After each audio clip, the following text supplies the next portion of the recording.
Nous sommes demain 2022, deuxième jour de la fête de Ramadan. Bienvenue dans cette édition d'information de Niata TV. Et voici les titres.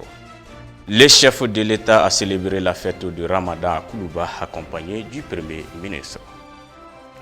Le groupe audiovisuel Niata a distribué des viandes à la famille des orphelins à l'occasion de la fête de Ramadan. Face à l'inflation, le FMI encourage les gouvernements africains à soutenir les ménages.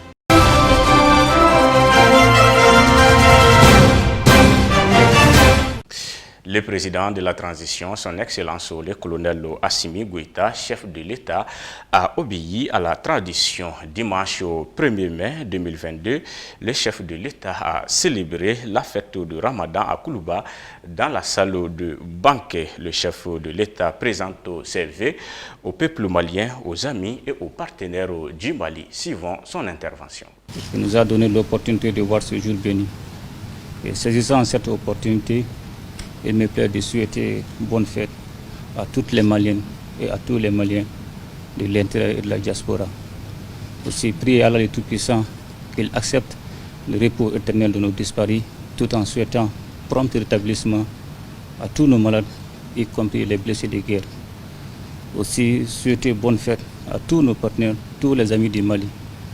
Et profitant aussi de ce micro, il me plaît de lancer un appel à tous les Maliens de faire l'union sacrée autour du Mali. Le Mali est en train de passer un moment très difficile et le Mali fait face à une situation extrêmement compliquée, raison pour laquelle tous les Maliens doivent se donner la main, tous les Maliens doivent se pardonner pour que nous puissions défendre le patrimoine commun qui est le Mali. Je profite de cette occasion pour saluer le courage et la détermination du peuple malien face aux sanctions imposées par la CEDEAO. Aucun pays ne peut se développer dans la facilité, raison pour laquelle nous devons surmonter un certain nombre d'épreuves, nous devons faire des sacrifices pour défendre les intérêts du peuple malien.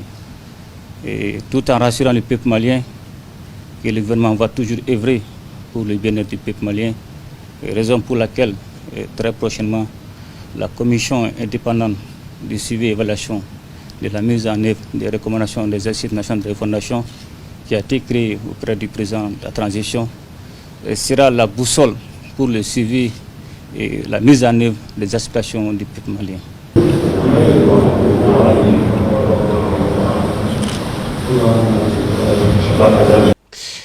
Le Mali a célébré hier dimanche 1er mai 2022 la fête de Ramadan.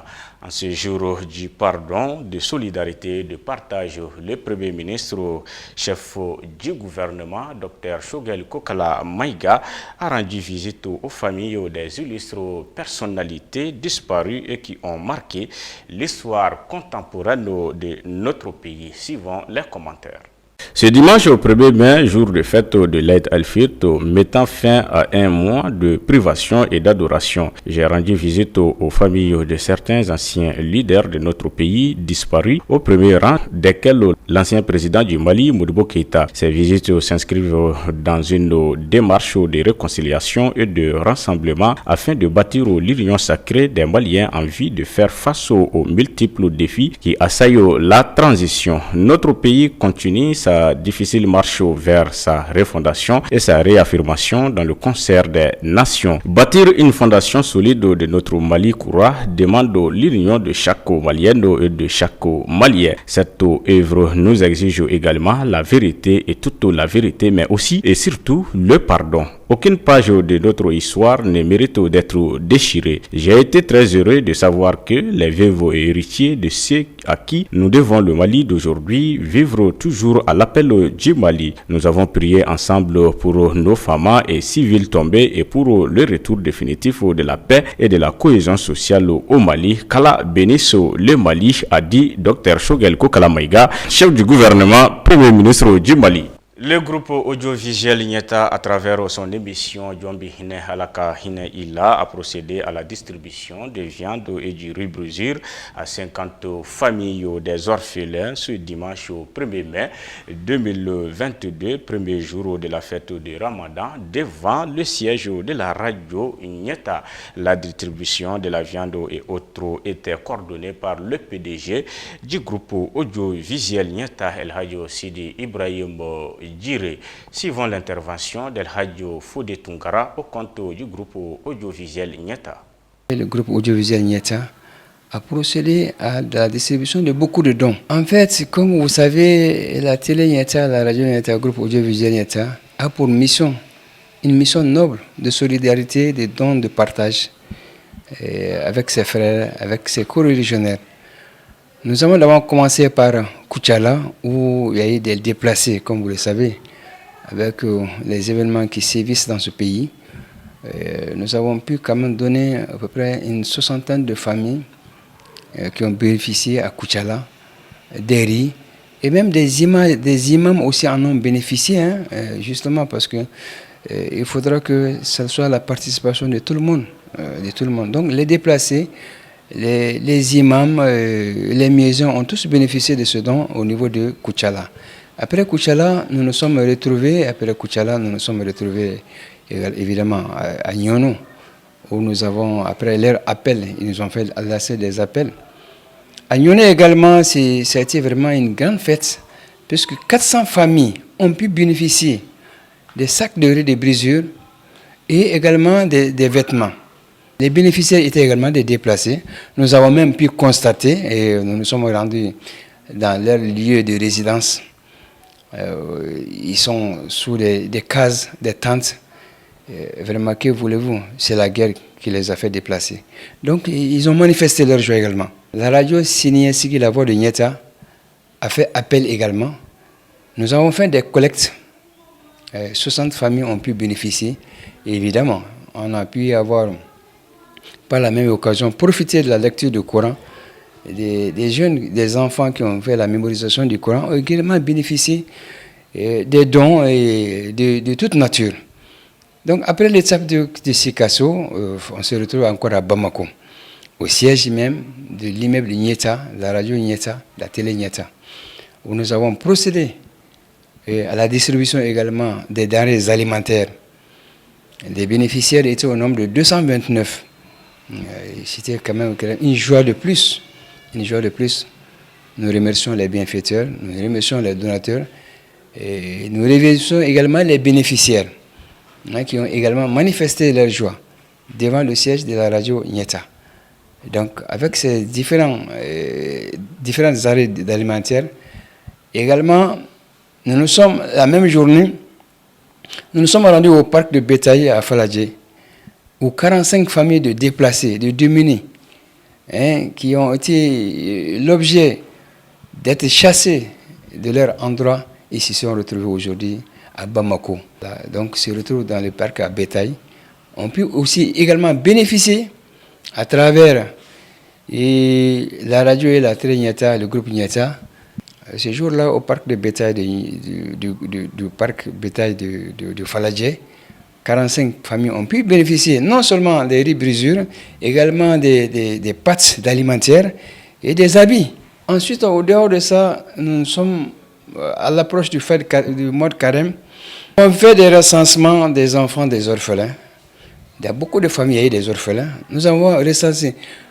Au jour d'aujourd'hui, ce que nous pouvions dire à nos auditeurs, à nos téléspectateurs, que nous avons 3000 cas recensés qui doivent bénéficier de ces aides-là. 600 orphelins ont pu bénéficier, à 2 jours de la fête, des vêtements tout neufs, des chaussures. Chaque orphelin a pu avoir un vêtement neuf, soit des basins riches et avec chaussures, et soit des pantalons jeans, les chemises. Mais en tout cas, c'était tout de qualité très très neuve.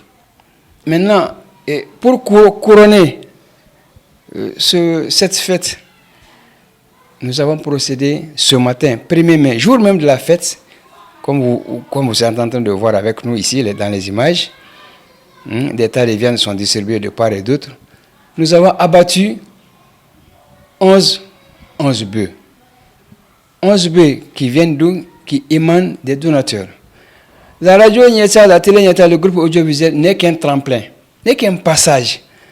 Nous n'avons pas les moyens pour subvenir aux besoins des uns et des autres, mais nous lançons des appels pour la répartition des dons. C'est une question de chance. Aujourd'hui, une famille peut bénéficier du sac de riz et des vêtements. Et prochainement, une autre famille peut bénéficier uniquement des vêtements, ainsi de suite. Et aujourd'hui, ceux qui ont bénéficié aujourd'hui des tas de viande et puis 5 kilos de riz par famille, et par famille de parents d'orphelins, n'ont pas eu des vêtements d'hier. Hein. Et ceux qui ont reçu des vêtements d'hier ne feront pas partie de ce lot-là. Vu la situation actuelle de notre pays, la fête du Ramadan s'est déroulée dans un contexte inhabituel pour les commerçants. La fête a été dure car la clientèle n'était pas aussi forte. Malgré tout, ils ont gardé le moral et appelé tous les commerçants du Mali à se donner la main dans un moment difficile qui ne sont que passagers. Reportage Aïssata Maïga et Salif Fougnare. La fête du Ramadan s'est bien déroulée dans notre pays. Cette fête s'est passée malgré de nombreuses difficultés. Les premiers à être touchés par ces difficultés sont les commerçants qui se trouvent dans nos marchés. Pour cette année, les marchés, c'est bon. Si vous voulez, c'est global. Partout dans le monde entier où vous passez, que ce soit vous voyagez ou que ce soit vous regardez la télé, dans tout le monde entier, c'est le même problème. Mais ce qui nous préoccupe, c'est notre pays. Donc, Dieu merci, on s'en sort un peu, avec toutes les difficultés. Ouais, bon, un peu, alhamdoulilah, il n'y a pas beaucoup de clients, mais ça va. Et l'année dernière, ça a été doux plus que... Cette année, il n'y avait pas beaucoup de marchés parce que les étrangers n'ont pas pu venir, quoi. Cette année, de 2 ans passés, il y a eu trop de problèmes sur le monde. Depuis le début de Covid jusqu'à aujourd'hui, le marché, ça ne va pas. Les commerçants ont beaucoup de difficultés parce que les étrangers, à l'époque, quand la fête s'approche, les gens de la sous-région viennent acheter des basins. Mais 2 ans là, on n'a pas eu cette occasion. Donc on a des difficultés de clientèle. Donc, ceux qui sont ici au Mali, ce sont des seulement qui achètent. Donc le clientèle a diminué beaucoup. Voilà. Malgré toutes ces difficultés, les commerçants du Mali ont su mettre leur sens du patriotisme en avant, faire des bénédictions pour notre pays, afin que les choses reprennent leur cours normal. C'est ce qu'on va donner à tous les Maliens, de ne pas se décourager, surtout les commerçants, surtout les opérateurs économiques. Quand on se donne la main, on peut sauver ce pays-là. Ça aide des personnes. Le Mali, c'est les opérateurs économiques, on se donne la main dans tous les domaines, le Mali va s'en sortir. Ça, je suis sûr et certain. On n'a même pas besoin d'aide des personnes. Donc c'est ça notre objectif. Il faut qu'on se donne le courage. Il ne faut pas qu'on va se décourager. Ça va passer, c'est un temps.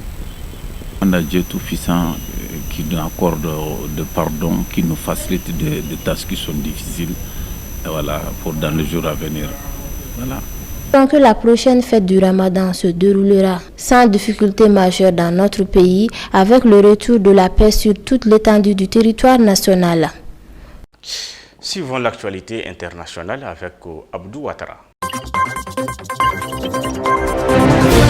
D'après le Fonds monétaire international, les prix devraient augmenter de 12,2% en Afrique subsaharienne en 2022, du fait notamment de la guerre en Ukraine. C'est un choc qui s'ajoute à un choc, résume Kristalina Georgieva, la directrice générale du Fonds monétaire international. Alors que la pandémie de Covid-19 commence à refluer, les économies africaines subissent de plein fouet les conséquences de la guerre en Ukraine. Les prix des énergies et des produits alimentaires se sont envolés depuis le début de l'offensive russe. Le 24 février, aggravant les tensions inflationnistes qui touchaient déjà la plupart des pays d'Afrique. Et d'après les perspectives économiques publiées jeudi 28 avril par le FMI, cette inflation devrait rester élevée dans la région en 2022 à 12,2%, puis reculer progressivement pour atteindre 9,6% en 2023. L'Afrique subsaharienne n'aura eu droit qu'à une brève période de répit. À la fin de l'année 2021, il y a eu un élan très fort de reprise économique dans la région. Les prévisions de croissance ont été revues à la hausse, passant de 3,7% à 4,5%. Mais cet élan a été stoppé net, avec bien entendu une grande hétérogénéité entre les pays. Sur les 45 États que compte l'Afrique subsaharienne, 8 sont exportateurs de pétrole et peuvent espérer transformer en manne financière l'augmentation des prix du carburant.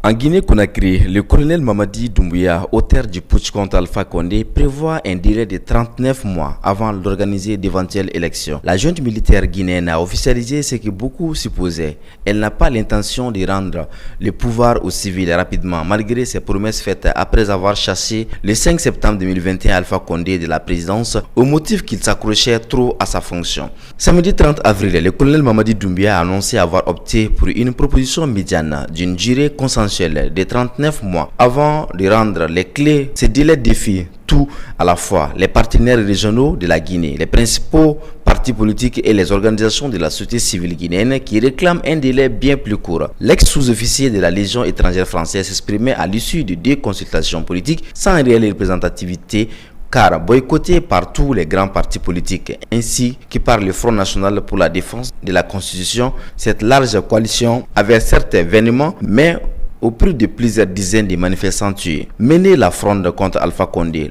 lorsque celui-ci tordait le cou à la loi fondamentale guinéenne pour se présenter en octobre 2020 à un 3e mandat présidentiel.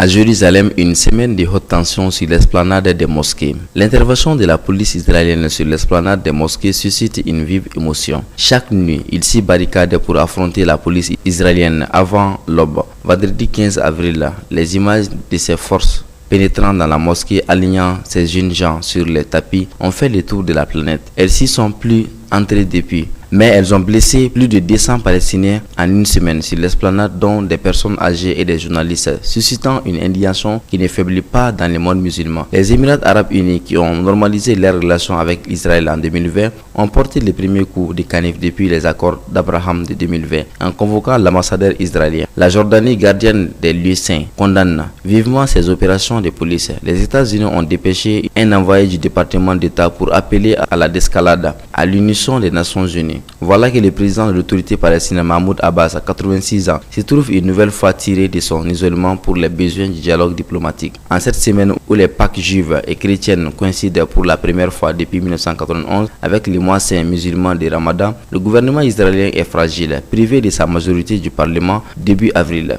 Il se doit de réagir avec assurance à une série d'attaques terroristes.